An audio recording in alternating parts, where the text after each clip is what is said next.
Good afternoon, everyone. Hope you all are having a great day so far. So today, in front of me, I have this ThinkPad X220 tablet running Fedora 41 workstation. And with it, we are going to be starting a series I'll be calling Learning Linux for those who are new to this. Some of the topics in the initial iteration of the series will include getting started on selecting a distribution, command line fundamentals, text manipulation, more text manipulation, user management concepts, permissions, running processes, and packages. In later segments of the series, we will also go through some more advanced user concepts, though that will come in the future, so stay tuned for that. Something to keep in mind before we begin is the source material for this series has been obtained from the incredible folks at linuxjourney.com, and all kudos goes to them for their fantastic work on the site. So, without further ado, let's go ahead and get started on the first topic, selecting a distribution. So before we begin on selecting a distribution, let's review some historical information regarding Linux from none other than the GOAT himself, Penguin Pete. So it says here in the first section, hey rookie, you decide to dive into this wonderful world known as Linux. Gonna be beautiful and enjoyable. We'll see about that. My name is Penguin Pete, and I'm here to guide you through this journey. Let's get started with a little bit of backstory about Linux. So to learn about how Linux came to be, we'll need to go back to the beginning, to 1969, when Ken Thompson and Dennis Ritchie of Bell Laboratories developed the Unix operating system. It was later rewritten in C to make it more portable, and eventually became a widely used operating system. A decade or so later, Richard Stallman started working on the GNU is not Unix, project, the new kernel called Herd, which unfortunately never came to completion. The new general public license, free software license, was also created as a result of that. The kernel is the most important piece in the operating system. It allows the hardware to talk to the software, and it also does a whole lot of other things, but we'll dig into that in a different course. For now, just know that the kernel controls pretty much everything that happens on your system. During this time, other efforts such as BSD, Minix, etc. were developed to be Unix-like systems. However, one thing that all these Unix-like systems had in common was the lack of a unified kernel. Then, in 1991, a young fellow named Linus Torvalds started developing what we now know today as the Linux kernel. And of course, this site and all relevant material will be posted in the description. If you'd like to take a closer look at new Ken Thompson, Richard Stallman, or Linus Torvalds, then you would have the option to do so.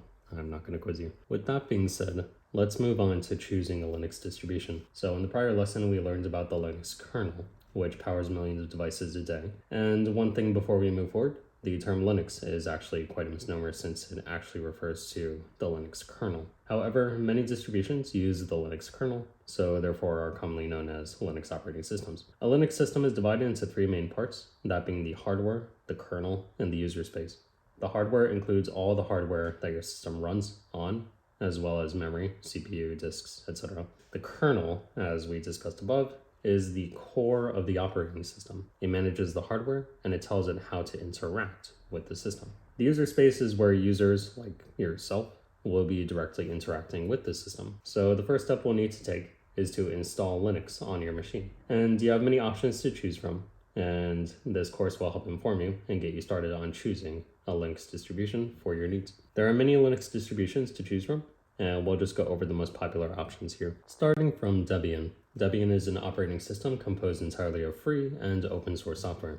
It's widely known, and it has been in development for over 20 years. There are three branches which can be used, so stable, testing, and unstable. Stable having an overall good branch reliability. Testing and unstable are rolling releases, which means that any incremental changes in those branches will eventually become stable. So for example, if you wanted to get to the next update from Windows XP, if you're quite old at this point, to Windows 10, you'll have to do a complete Windows 10 installation. However, being on the testing release, you'll automatically get updates until it becomes the next operating system release without having to do a full installation. Regarding package management, Debian also uses Debian package management tools, and every Linux distribution installs and manages packages differently, and they use different package management tools. We'll get further into that in a later course. In configurability, Debian may not get the latest updates, but it is extremely stable. If you want a good core operating system, then Debian would be likely your best choice. Regarding uses, Debian is an overall great operating system for any platform. Moving on to the next section with Red Hat Enterprise Linux. Red Hat Enterprise Linux, commonly referred to as RHEL, or colloquially known by myself as RHEL, is developed by Red Hat. RHEL has strict rules to restrict free redistribution, although it still provides source code for free. In package management, RHEL uses a different package manager than Debian, RPM package manager, which we will eventually learn about as well. In configurability, RHEL-based operating systems will differ slightly from the Debian-based operating systems, most noticeably in package management. If you decide to go with RHEL, it's probably best if you know you'll be working with it. And regarding uses, as described by the name, it's mostly used in enterprise. So if you need a solid server OS, this may be a good choice for you. That brings us to Ubuntu, which has been my bread and butter for many years. I've been using Ubuntu since the Hedgehog release, and it's one of the most popular Linux distributions for personal machines. It also releases its own desktop environment manager, Unity by default. For package management, Ubuntu is a Debian-based operating system developed by Canonical, so it uses that core Debian package management system. And for configurability, Ubuntu is a great choice for a beginner who wants to get into Linux. It offers ease of use and a great user interface experience that has led to its wide adoption. It's widely used and supported and is most like other operating systems such as OS X and Windows in terms of usability. So essentially it's great for any platform, desktop, laptop, and server. Fedora, which this computer is running on, is backed by Red Hat, the Fedora project, and is community driven, containing open source and free software. Red Hat Enterprise Linux branches off Fedora, so you could think of Fedora as an upstream RHEL operating system. Eventually RHEL will get updates from Fedora after thorough testing and quality assurance, so you could think of Fedora as an Ubuntu equivalent that uses a Red Hat backend instead of Debian. For package management, it uses the Red Hat package manager, and regarding configurability, if you want to use a Red Hat-based operating system, this would be a more user-friendly version of that. Regarding its uses, Fedora is great if you want a Red Hat-based operating system without the Red Hat price tag, and is generally recommended for desktop and laptop. Then we have Linux Mint, which is based off of Ubuntu. It uses Ubuntu software repositories, so the same packages are available on both distributions. And if you prefer a lighter distribution than Ubuntu, you may be interested in Mint. Package management, and since Linux Mint is Ubuntu based, it uses the Debian package manager. Regarding configurability, it has a great user interface. It's great for beginners and less bloated than Ubuntu. In this course, we'll be using Linux Fedora, but any other distribution can also be used. Regarding other uses, it is great for desktop and laptop as well. Regarding Gentoo, Gentoo offers what they call ridiculous flexibility with the operating system at a price. It's made for advanced users who don't mind getting their hands dirty with the system. In package management, Gentoo uses its own package management, Portage.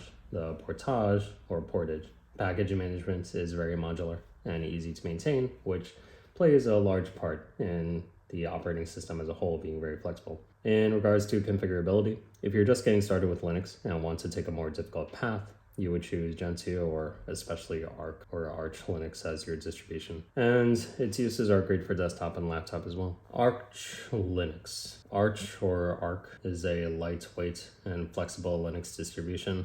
It is very lightweight, driven 100% by the community. Similar to Debian, Arch uses a rolling release model, so incremental updates eventually become those stable releases. You would really need to get your hands very dirty and in the weeds to understand the system and its functions, but in turn you would have complete and total control of your system. So if you're the type of person who appreciates building your house from the ground up with every single piece of wood, etc., then that's essentially what Arch Linux would be for you. Regarding package management, it uses its own package manager, Pacman, to install, update, and manage packages. And regarding configurability, if you want a lightweight operating system and you really want to understand Linux very deeply, then you would use Arch. There's a bit of a learning curve, like the learning curve of a brick wall, but for the hardcore Linux users, this is a great choice. And regarding uses, it's great for desktop and laptop, depending on what you mean by great. If you also have a small device such as a Raspberry Pi and you need to stick a lightweight operating system on it, Arch would be a good choice for that. Yeah, so I have no idea how this one is pronounced. OpenSUSE. OpenSUSE, whatever. Linux is created by the OpenSUSE project. It's a community that promotes the use of Linux everywhere, working together in an open, transparent, and friendly manner as part of the worldwide free and open source software community. So OpenSUSE is the second oldest still running Linux distribution and shares the base system with SUSE's award-winning SUSE. I don't know how to pronounce this. Linux Enterprise Products. Package management uses RPM Package Manager. And for configurability, it's a great choice for a new Linux user, offering an easy-to-use graphical installer, administration application. Yes, there is more information on that. I'll post the link too in the description. Tie-Day-based system, easy to tinker with. It includes everything you need to enjoy the internet, worry-free of viruses, spyware, and to live out your creativity with your photos, videos, music, or code. And regarding its uses, its OpenSUSE Leap is fully capable of being used on a desktop PC and laptop as well. So that's a basic overview of the more popular distributions. There are others such as Kali Linux and Puppy that were created for different purposes, but if you are just beginning to use Linux, it's generally recommended to start with Ubuntu or Debian, given the information mentioned earlier. If another distribution interests you, leave a comment and I can also look into it. However, for this series, if you prefer to follow along, I will be using Fedora 41 moving forward. But in any case, that's it for today's video. In the next segments of this series, we will be reviewing the installation process of Linux using a bootable live USB. So stay tuned for that. And as always, let me know if you have any questions in the comments. And until next time, thank you all for watching, and I hope you all have a great day. Take care.